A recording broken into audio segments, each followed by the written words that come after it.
Clorinde is a great example of how Hoyo should be writing characters. Gacha games struggle to balance the requirements of the marketing side of things with the needs of the narrative. Marketing is at its best when the character is iconic and unchanging. It wants to say, this is the defining characteristic of this person, this is who they are and what makes them compelling, why you should give them your love and spend your money to have them in your roster. Narrative, on the other hand, is at its best when the character is dynamic. They don't necessarily need major flaws, though of course flaws are a shortcut to this goal. What they do need is some kind of movement. Characters are at their most compelling when their core identity is challenged, since it's in those moments that their essence is revealed. As covered in my recent Mavuika review, in my opinion, Hoyo sometimes gets this balance badly wrong. Clorinde, on the other hand, is one of the best examples of what I'd have liked to see from Mavuika. A strong, competent, mostly unchanging character who still feels human and whose relationship dynamics add depth and soul to an already compelling narrative.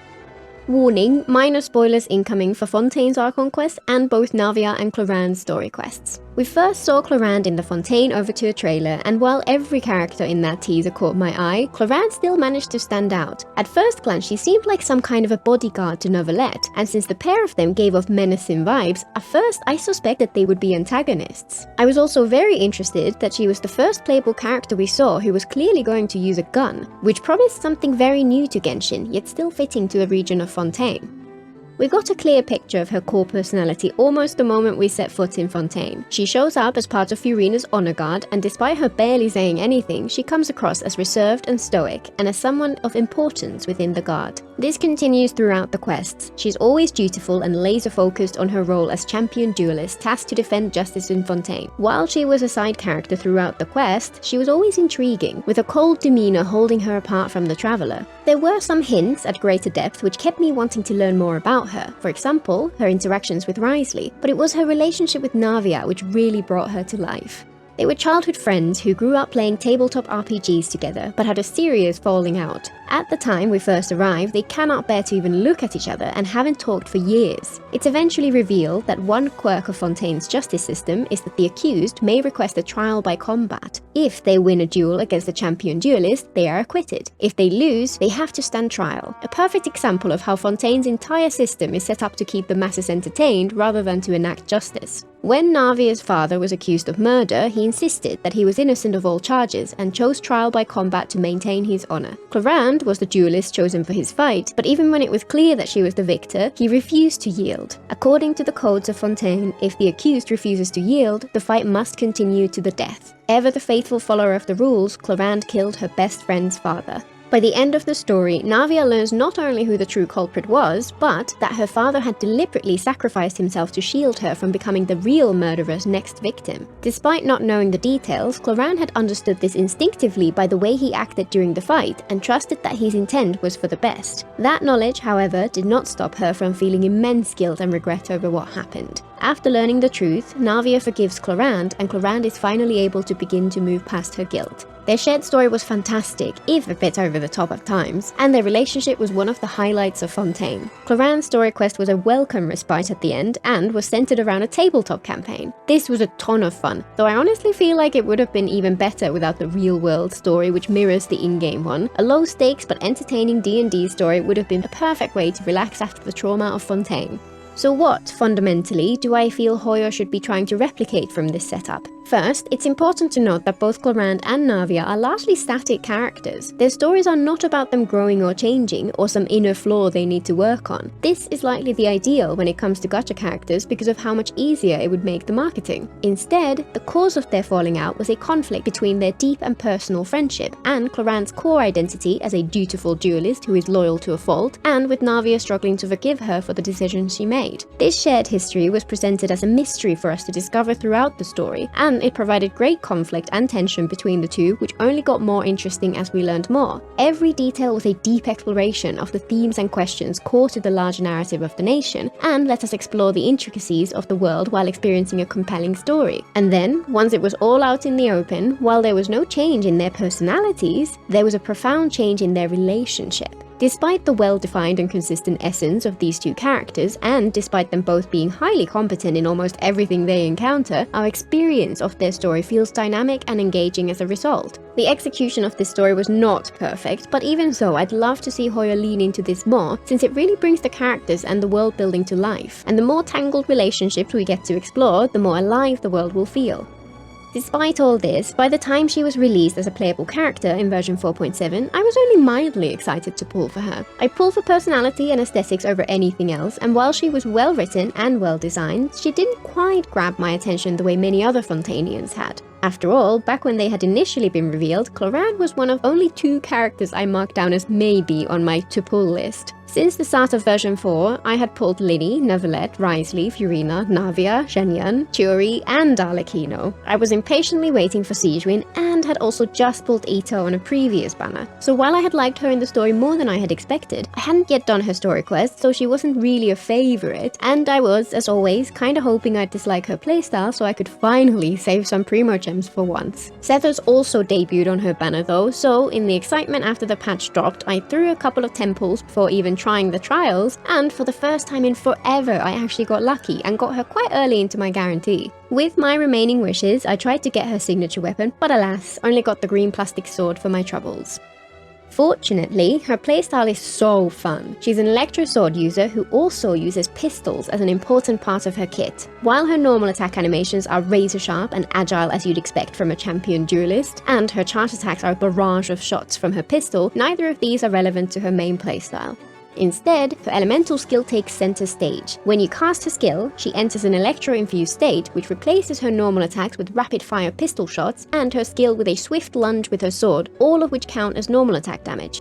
Her skill also has a Bond of Life mechanic, which is well worth making use of. This is one of those cases where Hoyo's word salad descriptions can confuse people, so I'll keep this high level, starting with the ideal way to use her before explaining how this fits with other characters. After you cast her skill, her first 3 normal attacks will deal more damage and pierce through multiple enemies. You then cast her skill again and she performs an enhanced lunge, which deals extra damage with a wider AoE and heals Clorinde's own HP. And then you start the cycle again. Skill, 3 normal attacks, lunge, 3 normal attacks, lunge, and so on, until her infusion ends.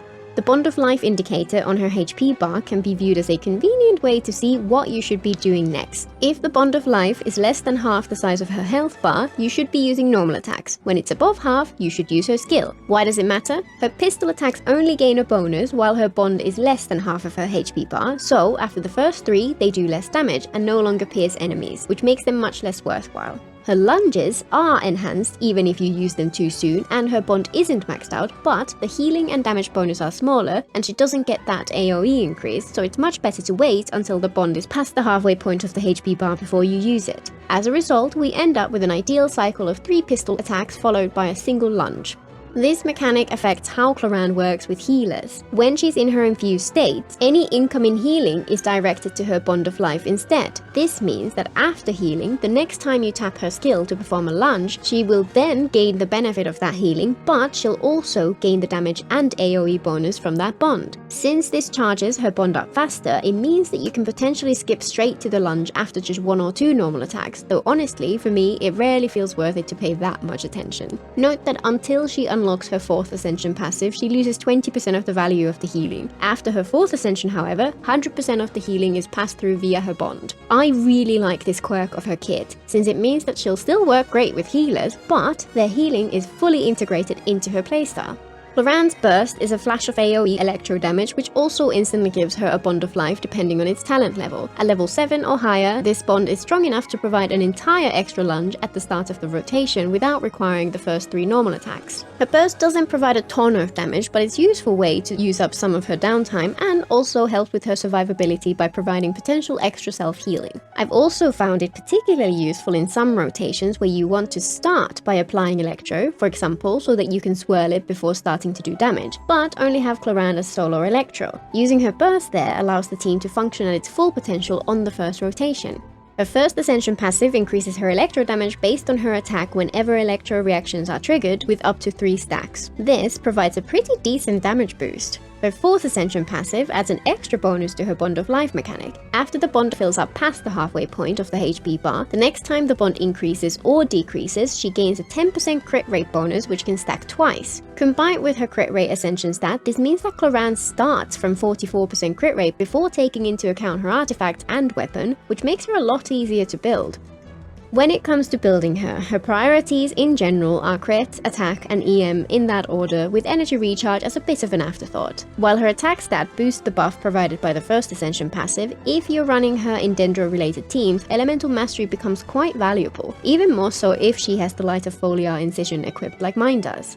When it comes to weapons, her ideal is, of course, her signature weapon, Absolution, which provides a ton of crit damage plus a hefty damage bonus when the character's Bond of Life increases. However, I got the Light of Foliar Incision instead, which is a fantastic alternative, particularly for Clorinde built with more EM so that she works better in Dendro teams. Any of the other 5-star crit swords would be viable too. The ones with crit damage stats are preferred, Mist Splitter, Uraku Mizugiri, Splendor of Tranquil Waters, and so on, though their passives are generally more suited to specific rotations, teams, or even team members. One notable exception is Jade Cutter, which provides so much crit rate that she'd be very likely to end up with too much. Outside of the 5 stars, arguably her best option is the Fontaine Craftable Sword, the Finale of the Deep, which provides a ton of attack and is boosted even further through Bond of Life mechanics. Alternatively, the Blackcliff Longsword from Paimon Shop is a decent 4-star stat stick. The recent event weapon, Calamity of Eshu, is a fantastic option as long as you bring along a reliable shielder. And there are many other options with an attack substat which could potentially be decent if she's in a team which can make use of their passive. But Finale has such great synergy with Clorinde, it's hard to top. In Dendro-focused teams, aside from the crit swords mentioned above, she could also make great use of Freedom Sworn with its great base attack, EM substack, attack buff, and normal attack buff. The Iron Sting would also be a viable free-to-play option here, though it's likely that Finale would still be a better option. When it comes to artifact stats, she's quite flexible. I built her with an EM Sands, an Electro Damage Goblet, and Crit Rate Circlet. This build is particularly great in Dendro teams. An Attack Sands is however going to be more flexible and usually a superior choice for her thanks to her 1st Ascension passive, especially in non-Dendro teams. And also an EM or Attack Circlet can be viable with the right substats. It's worth emphasizing that the relative value of different stats here does change depending on what weapon she's using and what other characters are in the team. Since mine has lo-fi, EM is more worthwhile than it would be otherwise. If you're unsure what to aim for, it's worth getting comfortable using the damage calculator to compare potential builds.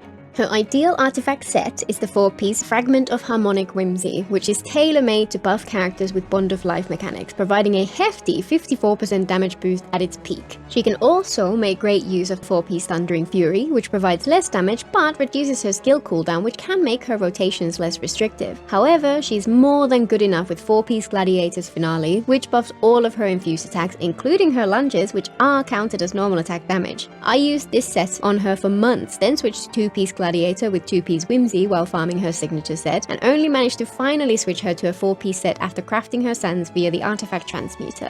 And finally, when it comes to her talent priority, her skill is the most important, followed by her burst. Her normal attacks are pretty much irrelevant and can be left at level 1, though personally I enjoyed her so much that I ended up leveling them anyway. In Dendro teams, she also benefits a lot from maxing out her character level, since it's important for both aggravate and hyperbloom damage. My favorite Clorinde team by a mile is her Quickbloom team built with its ideal supports. She applies a ton of Electro very quickly, so in a team with a slow Hydro applier and lots of Dendro, the damage really adds up since she triggers both Hyperbloom and Aggravate at the same time, while still providing decent raw Electro damage. Furina is the ideal Hydro here and boosts the team damage a ton, though others like Kokomi or Candace are viable options. You could bring Yelan or Xingqiu, but since they apply a ton of Hydro, you need either an extra fast Dendro applier like Nahida, or you have to bring 2 Dendro characters to keep the Dendro aura active. Nahida is the undisputed best Dendro for the team, though Baizu is very close behind, especially in teams with Furina. Any other off-field Dendro can work. Kirara and Yao Yao bring their own strengths to the team, Kole and Traveler are viable, and Emily can do the job, though she would be much better used elsewhere. The 4th slot could be given to an Anemo or Geo character, but personally I find this archetype most effective with double Dendro. Clorinde with Furina, Nahida and Baizu is just incredible, and is easily one of the best teams on my account. The 4 of them synergize together perfectly, and this team is just head and shoulders above the rest of Clorinde teams I've tried. Shock Horror, a team built with 3 of the best supports in the game, stands out. Another archetype where she shines is Catalyse teams. These teams also benefit from the fast electro application, and with the right setup they can be impressively strong. Those same Dendro characters all work just as well here, and the team makeup is very flexible. The other slots would be either an off-field electro character or potentially an Anemo or Geo who fits the team's requirements. One of the most popular Clorinde teams is her with Nahida, Kazuha and Fischl. This makes great use of Fischl's 4th Ascension passive, and overall the team's damage is pretty solid. For my EM heavy Clorinde, it's noticeably far behind her Quickbloom team however, likely because the lack of Furina makes a huge difference, even if, for example, you replace her with Kazuha. She can also be a great driver in overloaded teams, though they're only competitive when buffed by Chevreuse. These teams are just a soup of off-field electro and pyro appliers, so the 2 remaining slots can go to anyone out of Bennett, Xiangling, Toma, Dea, Yaimiko, Beidou, Fischl, Zara, Auroron, or even Raiden and Mavuika if you really want to. While I enjoy these teams a lot, their full strength is locked behind Chevy's C6, which I still don't have, so I can't really speak to how good this ends up being. Without that C6, while it's fun, the damage just doesn't compare to her Quickbloom team. That will be at least partially because my Clorinde's build is skewed more towards EM, but I'm very curious to see how big an effect that final Chevy constellation will have. Clorinde's damage in Taser teams tends to be lower than her other teams, but she's still a viable driver. She provides great mobility, fast attack speed, and self-healing, which are all often highly sought after in these teams. While she does a particularly great job driving Yelan and Xingqiu, Clorinde Taser teams are usually reliant on Furina to boost the team's damage. For example, this team with Clorinde, Furina, Yelan, and Jean can be very strong, but it does suffer from having to use Jean instead of a more offensively potent option like Kazuha, and even then, it can still feel a little lightweight due to the lack of shielder. She's also pretty solid as a Hyperbloom driver, though to get the most out of this you'd likely want to lean even more towards EM than my Clorinde build, which means sacrificing a little of her personal damage. The available team members would be essentially the same as the ones mentioned for her Quickbloom teams, you just need to put more emphasis on Hydro application. I don't think this is particularly valuable use of her however. Many other Electro characters have decent elemental application and would do equivalent damage in a Hyperbloom team given the same EM build, so for most people, Clorinde is best left for her other teams.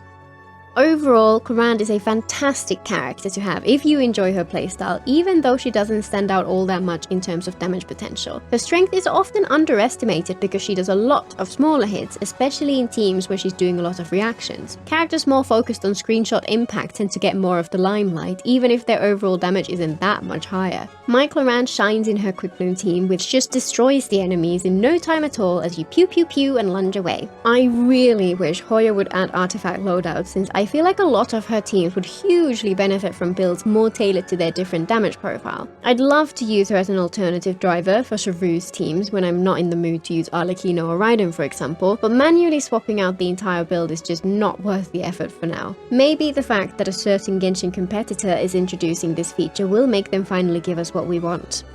But for me, what really makes her special is how well-rounded she is as a character throughout the Fontaine quests. Despite the ever-present rough storytelling making the story not hit quite as hard as it really deserved, her friendship with Navia was still the standout, and should be the blueprint for how Genshin can solve the problem of depicting static characters in a way which still makes them feel alive. And they really should let us play D&D with the Fontaine crew again someday. Until next time!